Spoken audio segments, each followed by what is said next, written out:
حضرت سیدنا عمر رضی اللہ تعالی عنہ جلیل القدر ہستی ہیں جنہیں حضور علیہ السلام نے اللہ سے مانگ کے لیا۔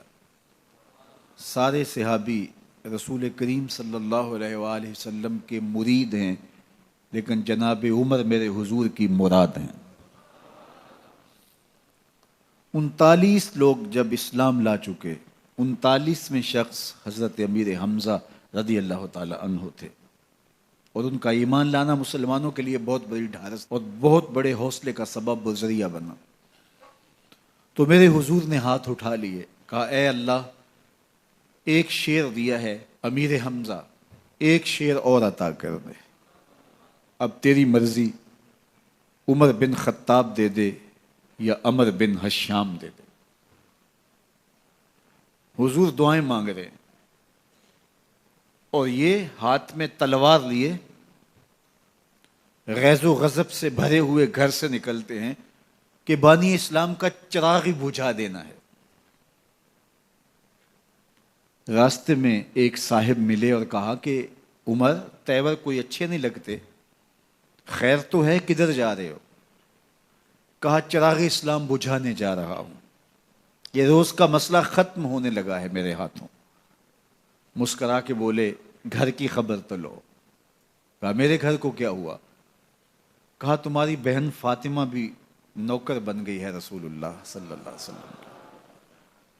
غصے سے بھرے ہوئے اپنی بہن کے گھر کا رخ کرتے ہیں، اندر سے قرآن پڑھنے کی آواز آ رہی ہے، غصہ اور بڑھ جاتا ہے، دروازے کو زور زور سے کھٹکھٹاتے ہیں۔ اہل خانہ سمجھ گئے ماجرا کیا ہے، گرجدار آواز ہے جناب عمر کی، دروازہ کھولو۔ جلدی سے معلم کو چھپا دیا اور بہن آگے بڑھ کے دروازہ کھولا۔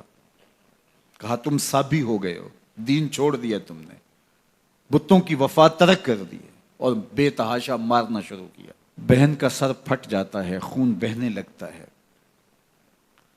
اور یہ مارتے چلے جاتے ہیں۔ فاطمہ بنت خطاب بولی عمر، تم خطاب کے بیٹے ہو، سنو میں بھی خطاب کی بیٹی ہوں، جو ظلم جو جبر کرنا ہے کرو، میں محمد عربی کا دامن نہیں چھوڑوں گی۔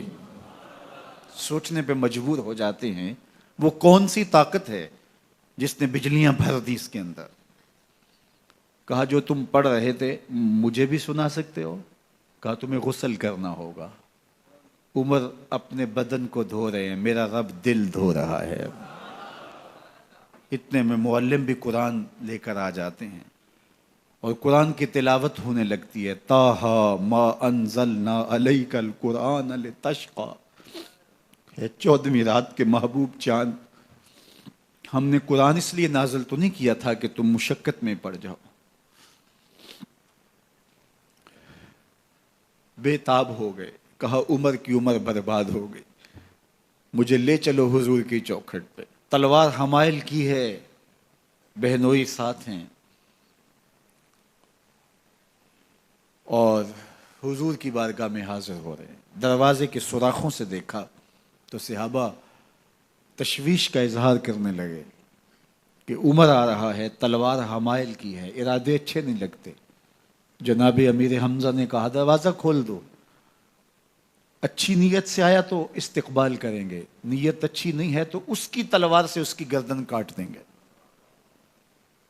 حضور کے سامنے جا کے بیٹھ گئے، گلے میں کپڑا ڈالا تو حضور نے پکڑ کے کہا عمر، ابھی وقت نہیں آیا کہ تم اسلام لے آؤ؟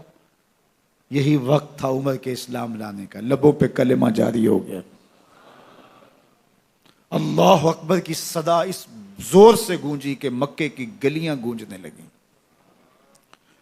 اسلام لانے کے بعد حضور سے پوچھتے ہیں حضور کیا ہم حق پر نہیں ہیں؟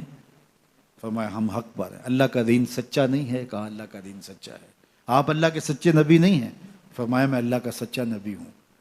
تو کہا پھر ہم چھپ کے عبادت کیوں کریں؟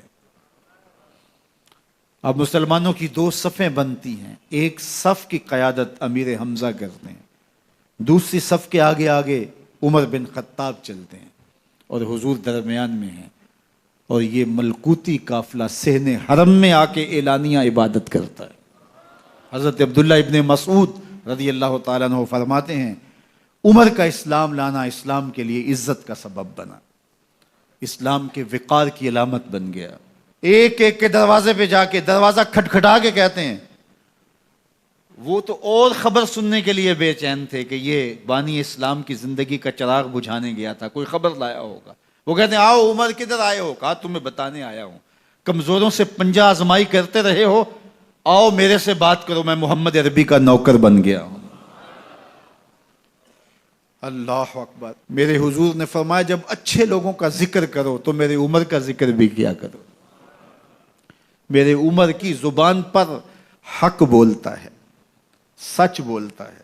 ان الشیطان یفر من ظل عمر، عمر کے سائے کو دیکھ کے شیطان بھاگتا ہے۔ اللہ اکبر۔ اسلام لائے تو زندگی کی ایک ایک سانس اسلام کے لیے وقف کر دی، حضور کا پہرا دیا، حضور کی ناموس کا پہرا دیا، حضور کی شریعت کا پہرا دیا۔ اسلامی فتوحات پھیلیں تو پھیلتی ہی چلی گئیں، کبھی مصر فتح ہو رہا ہے، کبھی ایران فتح ہو رہا ہے، آرمینیا تک مسلمانوں کی افواج پہنچتی ہیں۔ 22 لاکھ مربع میل پر حضرت عمر رضی اللہ تعالیٰ عنہ کی سلطنت پھیل جاتی ہے۔ عدل و انصاف کا دورہ ہوتا ہے۔ زمانے نے دیکھا کہ غیر مسلم بھی عدالت میں کھڑا ہے تو اسے خوف نہیں ہوتا تھا کہ میرے سے ناانصافی ہوگی، اس لیے کہ حکومت عمر کی چل رہی ہے۔ وہ بھی مطمئن ہوتا تھا کہ میرے ساتھ انصاف ہوگا۔